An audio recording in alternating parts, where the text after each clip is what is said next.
नमस्कार। चर्चा में आपका स्वागत है। मैं हूं रमा त्यागी। भारत की एक्ट ईस्ट पॉलिसी और इंडो पैसिफिक विजन में थाईलैंड का विशेष महत्व है और दोनों देशों के संबंधों को स्ट्रेटेजिक पार्टनरशिप का रूप देने का निर्णय लिया गया है। पीएम मोदी ने थाईलैंड के प्रधानमंत्री के साथ संयुक्त प्रेस वक्तव्य के दौरान इस बात की जानकारी दी। भारत और थाईलैंड के बीच कुल 6 समझौता ज्ञापन हुए। कितनी महत्वपूर्ण है ये साझेदारी और कितनी आगे बढ़ रही है, क्या कुछ संभावनाएं हैं, इसी पर हम आज करेंगे चर्चा।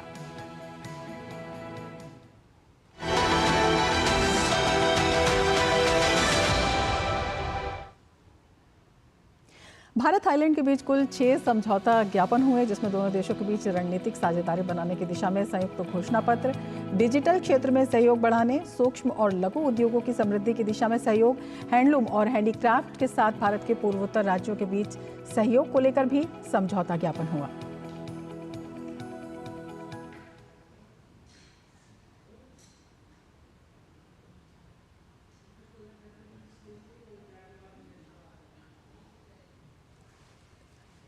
भारत की एक्ट ईस्ट पॉलिसी और हमारे इंडो पैसिफिक विजन में थाईलैंड का विशेष स्थान है। आज हमने अपने संबंधों को स्ट्रैटेजिक पार्टनरशिप का रूप देने का निर्णय लिया है। सुरक्षा एजेंसियों के बीच स्ट्रैटेजिक डायलॉग स्थापित करने पर भी चर्चा की। साइबर क्राइम के शिकार भारतीयों को वापस भारत भेजने में थाईलैंड सरकार से मिले सहयोग के लिए हमने थाईलैंड सरकार का आभार प्रकट किया। हम सहमत हैं कि हमारी एजेंसीज ह्यूमन ट्रैफिकिंग और इलीगल माइग्रेशन के खिलाफ एकजुट होकर काम करेगी। साइबर क्राइम और मानव तस्करी जैसे मुद्दे पर दोनों देशों के बीच सहयोग बढ़ाने की बात भी प्रधानमंत्री मोदी ने बताई। वहीं निवेश और व्यापार क्षेत्र में भी दोनों देश आपसी सहयोग को बढ़ाएंगे। आपसी व्यापार, निवेश और बिजनेसेस के बीच आदान प्रदान बढ़ाने पर हमने बात की। एमएसएमई, हैंडलूम और हैंडीक्राफ्ट में भी सहयोग के लिए समझौते किए गए हैं। Renewable energy, digital technology, e vehicle, robotics, space, biotechnology और स्टार्टअप में सहयोग को बढ़ाने का हमने निर्णय लिया है। फिजिकल कनेक्टिविटी के साथ साथ दोनों देशों के बीच फिनटेक कनेक्टिविटी बढ़ाने पर भी काम किया जाएगा। पीपल टू पीपल एक्सचेंजेस को बढ़ावा देने के उद्देश्य से भारत ने थाई पर्यटकों के लिए फ्री ई वीजा सुविधा देनी शुरू कर दी है। प्रधानमंत्री ने दोहराया कि वे हिंद प्रशांत क्षेत्र को लेकर भी आशान्वित है। भारत आसियान यूनिटी और आसियान सेंट्रलिटी का पूर्ण समर्थन करता है। इंडो पैसिफिक में free, open, inclusive and rule based order का हम दोनों समर्थन करते हैं। हम विस्तारवाद नहीं, विकासवाद की नीति में विश्वास रखते हैं। इंडो पैसिफिक ओशंस इनिशिएटिव के मैरीटाइम इकोलॉजी पिलर को लीड करने के लिए थाईलैंड के निर्णय का हम स्वागत करते हैं। तो तमाम क्षेत्रों में बड़ी साझेदारी, बड़ा विश्वास और किस तरह से इस साझेदारी को आगे बढ़ाया जा रहा है, इसी पर हम आज चर्चा करेंगे। हमारे 2 खास मेहमान हमारे साथ इस वक्त इस कार्यक्रम में जुड़े हुए हैं। अपने मेहमानों से मैं आपका परिचय करा देती हूँ। वीना सीकरी जी हमारे साथ जुड़ी हुई हैं, former Indian high commissioner to Bangladesh, और हमारे साथ प्रोफेसर संजय भारद्वाज जुड़े हुए हैं, school of international studies JNU। Sanjay ji, सबसे पहले आपके पास आना चाहेंगे, आपसे शुरुआत करना चाहेंगे और आपसे जानना चाहेंगे जिस तरह से ये साझेदारी परंपरागत संबंध हैं, सांस्कृतिक संबंध हैं और इसके साथ आर्थिक सहयोग पर भी लगातार बात हुई है। अब जो ये स्ट्रेटेजिक साझेदारी की घोषणा हुई है, ये अपने आप में कितना बड़ा कदम है और किस तरह से बड़ी संभावनाएं इसमें देखने को मिलती हैं? देखिए रमा जी, जिस तरीके से प्रधानमंत्री मोदी जी ने मेंशन किया, 3 बातें महत्वपूर्ण थी। पहली, उन्होंने नॉर्थ ईस्ट जो पूर्वोत्तर राज्य हैं उनके विकास और उनको दक्षिणी पूर्वी एशिया के साथ जोड़ने की बात कही। दूसरा रिन्यूएबल एनर्जी की बात कही, उसमें इन्वेस्टमेंट की बात की, और तीसरा जो है लार्जर इंडो पैसिफिक स्ट्रेटेजी, जिसमें open, free and inclusive Indo Pacific region की बात कही। ये जो तीनों बात है, ये बेसिकली भारत दो नीतियों के तहत, एक तो इंडिया नेबरहुड पॉलिसी, जिसमें नेबरहुड कंट्रीज हैं, नेपाल, भूटान, बांग्लादेश, इन सब को साथ लेके चल के आगे बढ़ने की बात है। दूसरी एक्ट ईस्ट पॉलिसी है। एक्ट ईस्ट पॉलिसी के 4 महत्वपूर्ण पिलर है, जिसमें प्रधानमंत्री जी ने भी मेंशन किया। पहला कल्चरल जो कनेक्टिविटी है, जो हमारी संस्कृति, संस्कृत भाषा है, पाली भाषा है, या हमारा अयोध्या और नालंदा से जो जुड़ाव है थाईलैंड के साथ, उन सब बातों की बात की। तो जो कल्चरल कनेक्टिविटी पे उन्होंने पूरा की जो हमारा एक बेस है, जो स्ट्रॉन्ग एक अंडरस्टैंडिंग है, पीपल टू पीपल संपर्क है, वो कल्चरल कनेक्टिविटी की वजह से। उसको दूसरा जो पहलू उन्होंने बात रखा कि इकोनॉमिक कनेक्टिविटी की, कि जो हमारा ट्रेड है और खासकर जो सर्विस सेक्टर है, बाकी जो दूसरे सेक्टर्स हैं, या गुड्स का जो ट्रेड है, उसमें ट्रेड की उन्होंने बात की। तीसरा जो महत्वपूर्ण पक्ष रखा, जो फिजिकल कनेक्टिविटी, कि कैसे हम नॉर्थ ईस्ट जो पूर्वोत्तर राज्य हैं उनको हम म्यांमार और थाईलैंड के साथ जोड़ें। तो उसमें 2 प्रोजेक्ट्स जो भारत के बड़े प्रोजेक्ट चल रहे हैं, ट्राई नेशंस रोड कनेक्टिविटी है, जिसमें इंडिया, म्यांमार और थाईलैंड रोड कनेक्टिविटी है। उसमें बहुत सारे विघ्न आ रहे हैं, उसमें प्रॉब्लम्स हैं, जिस तरीके से म्यांमार में जो डेवलपमेंट्स हो रहे हैं, या बांग्लादेश में अभी खास हो रहे हैं। तो ये दूसरा जो कालादान मल्टी मॉडल प्रोजेक्ट है, वो भी भारत के पूर्वोत्तर राज्यों को बे ऑफ बंगाल से म्यांमार के थ्रू जोड़ता है। जो चौथी बात है, सबसे महत्वपूर्ण बात है, आज की जरूरत जिसमें प्रधानमंत्री मोदी जी ने देखी, कि जो कैपेसिटी बिल्डअप है, कनेक्टिविटी और कैपेसिटी बिल्डअप में, जिसमें सर्विस सेक्टर की बात है, टेक्नोलॉजिकल और डिजिटल गैप्स की बात है, बाकी जो स्मॉल इंडस्ट्रीज जो जोड़ने की बात है, कि कैसे सर्विस सेक्टर को, हेल्थ को, एजुकेशन को, टूरिज्म को, इन सब को उसमें कैपेसिटी कैसे बिल्डअप किया जाए, कि 2 कंट्रीज ना केवल जनता के बीच में जुड़ा हो, बाकी जो इकोनॉमी और बाकी जो दूसरे कॉम्प्रिहेंसिव स्ट्रेटेजिक जो प्रोजेक्ट हैं, उसमें भी थाईलैंड भारत का एक साझेदार बने। यानी कि मोटे तौर पर जो कहा प्रधानमंत्री नरेंद्र मोदी जी ने, उन्होंने कहा कि गंगा मैकोंग जो कॉपरेशन है, गंगा मैकोंग जो सिविलाइजेशन है, उनको एक साथ करके एक इंटीग्रेटेड इकोनॉमी की बात की जाए। और उसमें जो 5 दक्षिणी एशिया के देश हैं और 2 जो दक्षिणी पूर्वी एशिया के देश है, ये सब साथ मिलके आगे बढ़े। कुछ समस्याएं आ रही हैं, खासकर म्यांमार को लेके, जो रोहिंग्या रिफ्यूजीज हैं, या अराकान आर्मी है, जो बांग्लादेश का पाकिस्तानाइजेशन हो रहा है, वो एक बहुत बड़ी एक समस्या बढ़ती जा रही है। और जो राजनीतिक अस्थिरता है, चाहे नेपाल में हो, थाईलैंड में भी लगभग 20 संविधान आ चुके हैं, तो वो क्या है कि पॉलिसीज में कुछ एडोकिज्म लेके आते हैं। तो मुझे लगता है कि एक अच्छी अंडरस्टैंडिंग के साथ में भारत और थाईलैंड इस बिम्स्टेक को एक मजबूत आर्थिक और इंफ्रास्ट्रक्चर डेवलपमेंटल ऑर्गेनाइजेशन बनाने की तरफ आगे बढ़ने की बात कर रहे हैं। बिल्कुल। वीना जी, आपके पास आना चाहेंगे, आपसे समझना चाहेंगे, जिस तरह से सुरक्षा एजेंसियों के बीच स्ट्रेटेजिक डायलॉग, इस पर भी बात की गई और इस पर फोकस किया जाएगा, तो पूरे क्षेत्र में, क्योंकि थाईलैंड के साथ तो समुद्री सीमा लगती ही है, अगर हम बिम्स्टेक की भी बात करते हैं, तो पूरे इंडो पैसिफिक को लेकर सुरक्षा की दृष्टि से कितना ये अहम हो जाता है। और जब हम ह्यूमन ट्रैफिकिंग की बात करते हैं, इलीगल माइग्रेशन की भी बात करते हैं। देखिए, सबसे बड़ी बात जो हमें देखनी है कि ये विजिट जो हमारे प्रधानमंत्री का हो रहा है, ये बिम्स्टेक के कॉन्टेक्स्ट में हो रहा है। और सबसे बड़ी स्ट्रेटेजिक बात जो है, बिम्स्टेक का इंपॉर्टेंस क्या है हमारे लिए, तो बिम्स्टेक का बहुत बड़ा महत्व है, क्योंकि इसमें हमारी एक्ट ईस्ट पॉलिसी, हमारी नेबरहुड फर्स्ट फॉरेन पॉलिसी और हमारा इंडो पैसिफिक की विजन, ये तीनों चीजें एक साथ आती हैं। इन तीनों चीज़ें का बहुत इम्पोर्टेंट मिश्रण होता है बिम्स्टेक के जरिए से। तो हमारे प्रधानमंत्री जी की बहुत इच्छा है कि बिम्स्टेक जो संस्था है आगे बढ़े और प्रोग्रेस में आए। तो इसमें जो है थाईलैंड का रोल बहुत इम्पोर्टेंट है।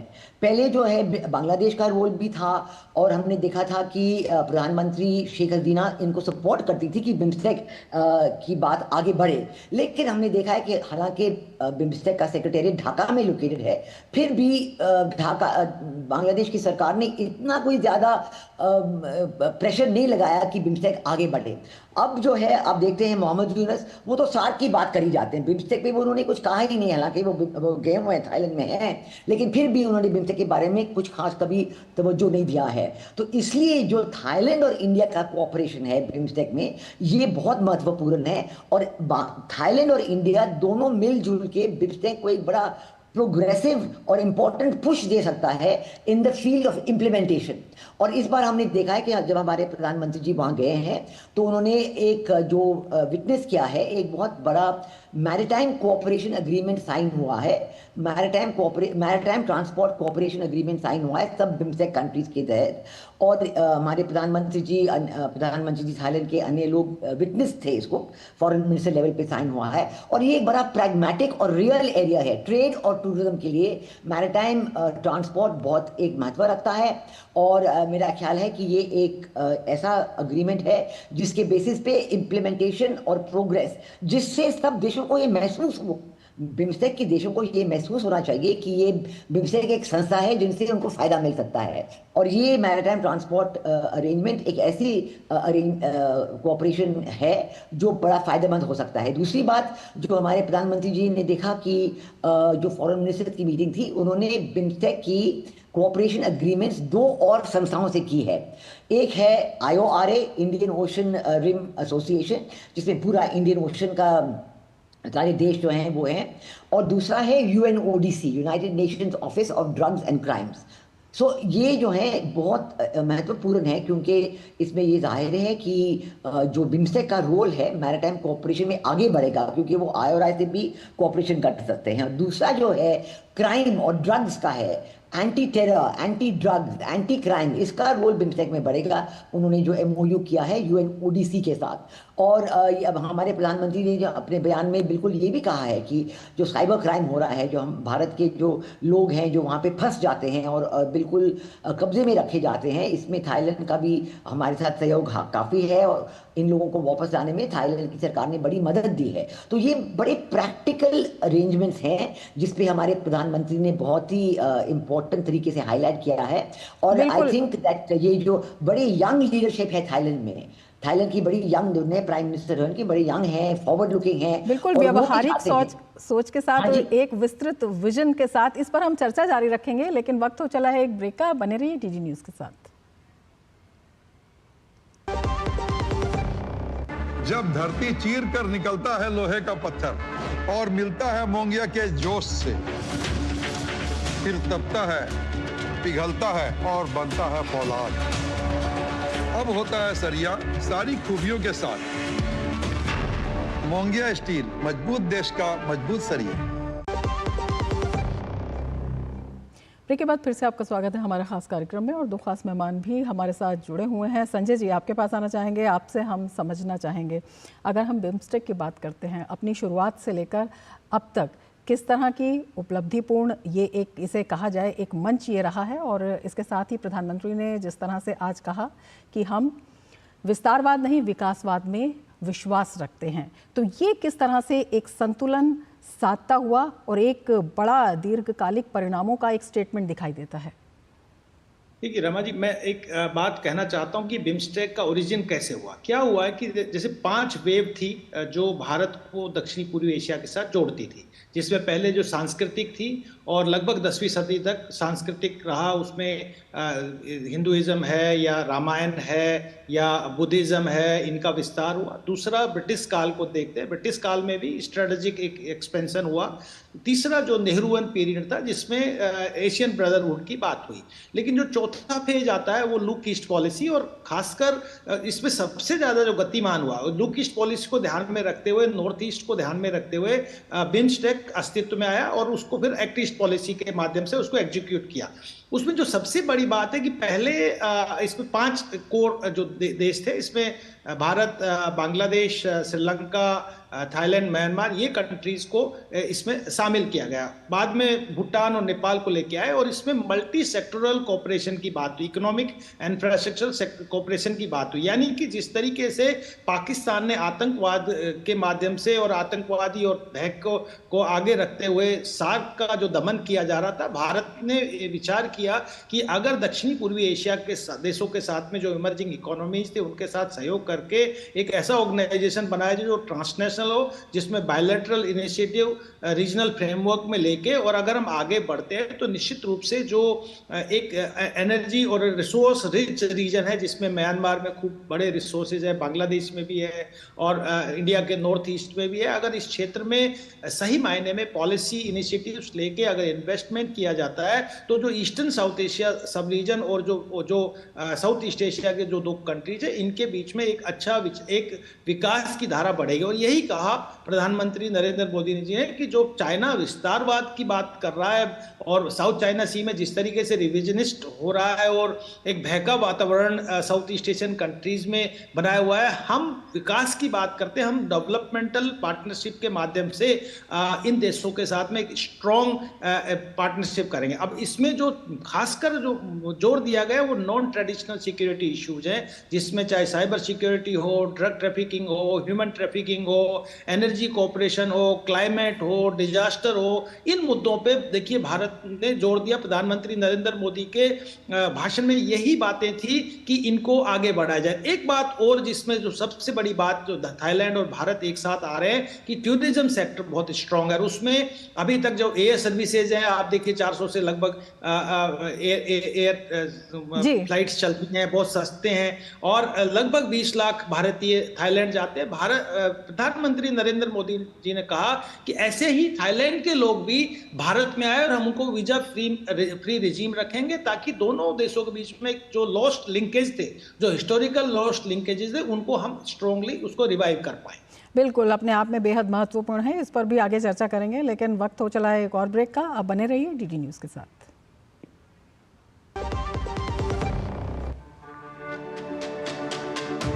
मेरी पसंद, मेरी पसंद, मेरी पसंद, मेरी पसंद, हमारी पसंद, हम सबकी पसंद। मजबूत देश का मजबूत सरिया मोंगिया स्टील।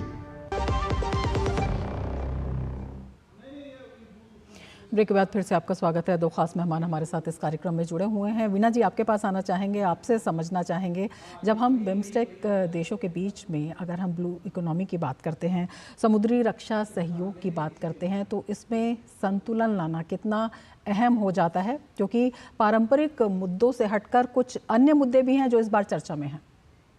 जी, बात ये है कि जो ये विजिट हमारे प्रधानमंत्री का थाईलैंड में हो रहा है उसमें बिम्स्टेक भी जुड़ा हुआ है और बायलैटरल इंडिया थाई रिलेशन भी जुड़े हुए हैं।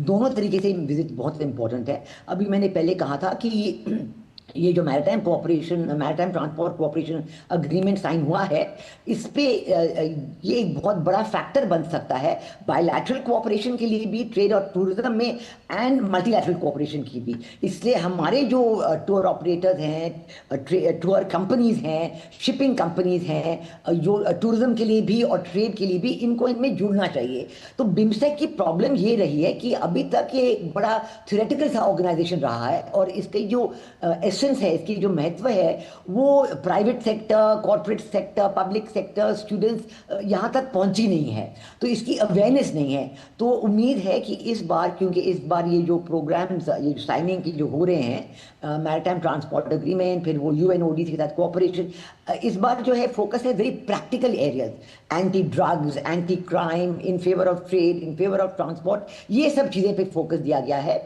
और लगता है कि इसमें बिम्स्टेक समिट जो कल सुबह होने वाला है, उसमें हम देखेंगे कि और भी कुछ उनका जो डॉक्यूमेंट आएगा उसमें प्रोग्रेस के बारे में ज़रूर आएंगे, और इसके लिए इम्प्लीमेंटेशन, अमल करने पे बहुत हमें फोकस करना पड़ेगा, क्योंकि बिम्स्टेक में यही प्रॉब्लम रही है। क्योंकि अब देखिए, अब जैसे मैंने अभी मोहम्मद यूनुस का भी कहा, सार्क के बारे में बात करते रहते हैं और इसके बारे में बात करते ही नहीं है। So this is creating a lot of problems, you know. तो हमको ये बड़ी अच्छी बात है। बिल्कुल, इसी पर चर्चा जारी रखेंगे, लेकिन आपको बता देते हैं कि पूर्व प्रधानमंत्री थॉकसिन चिनावात के साथ प्रधानमंत्री मोदी ने मुलाकात की और दोनों नेताओं के बीच आपसी साझेदारी और सहयोग को लेकर बातचीत हुई।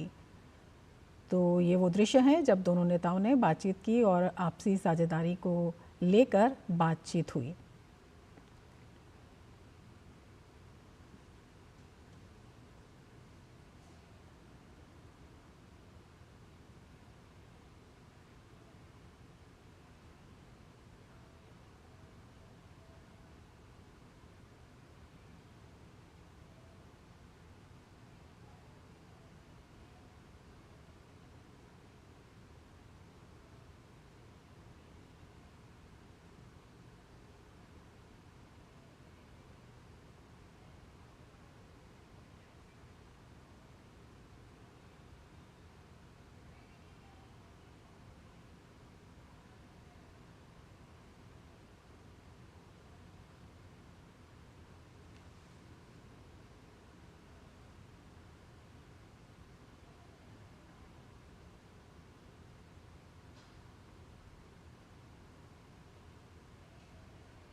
तो ये दृश्य आप देख रहे हैं जहां पर थाईलैंड के पूर्व प्रधानमंत्री के साथ प्रधानमंत्री नरेंद्र मोदी ने बातचीत की, मुलाकात की और विभिन्न जो मुद्दे हैं उन पर बातचीत की।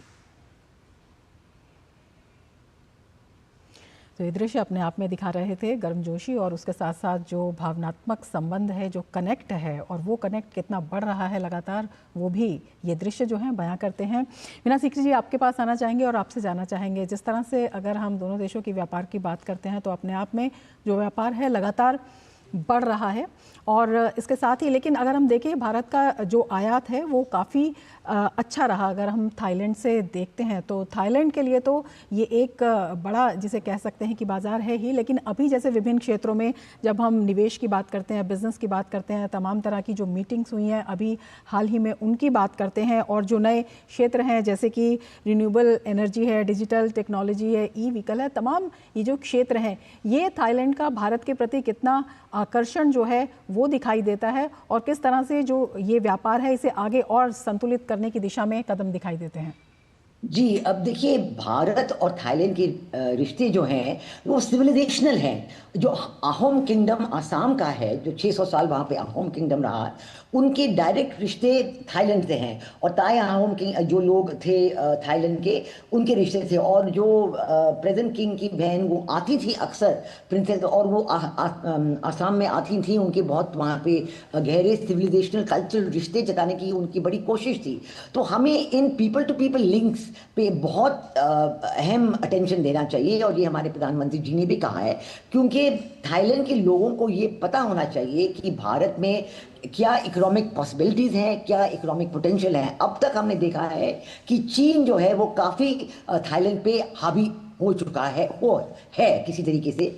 थक्सिन श्रीवास्तव जब प्रधानमंत्री थे तो चीन उनके ऊपर बहुत हावी थे और इसकी वजह से थाईलैंड और इंडिया के बीच जो रिश्ते हैं वो इतने, जितनी उनकी पोटेंशियल है वहाँ तक नहीं पहुँची है। और अब जो हमारे प्रधानमंत्री जी ने कहा कि वो पीपल टू पीपल पे फोकस करना चाहते हैं ताकि यंग लोगों को ये पता चले। जब मैं गई थी थाईलैंड कुछ सालों, मैंने एक बड़ी रिपोर्ट लिखी थी ऑन कल्चरल डिप्लोमेसी और साउथ ईस्ट एशिया पे बड़ा मेरा फोकस था।